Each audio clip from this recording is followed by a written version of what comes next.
કે જીવનમાં નાપાસ પોતે નક્કી કરે છે એ જ થાય છે. જીવનમાં કોઈ દી ભગવાને આપણને સફળ થવા માટે, સક્સેસ થવા માટે જ આપણને અહીંયા મોકલ્યા છે. આપણે ડફોળ બનીએ છીએ, આપણે નક્કી કરી નાખીએ છીએ. ભગવાને કોઈની હારે અન્યાય નથી કર્યો અને ભગવાને કોઈને ઓછી તાકાત નથી આપી, કોઈને ઓછી સમજણ નથી આપી. 2 હાથ નથી ને 2 પગ નથી ને ઈ સ્વિમિંગ કરે છે, તમે યુટ્યુબ ઉપર જોયેલું છે. જેને પગ નથી ને ઈ વિન થાય છે. યાર આપણી પાસે કસાય શું છે?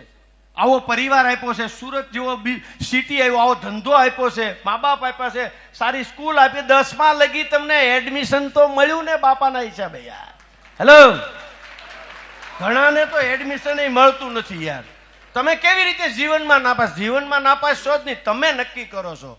જીવનમાં તમે જો પોતે નક્કી કરશો કે હું નાપાસ છું, આ એક ડેટા દેવાઈ ગયા, આને ડિલીટ થાય એમ જ નથી. ભગવાન આવે તોય.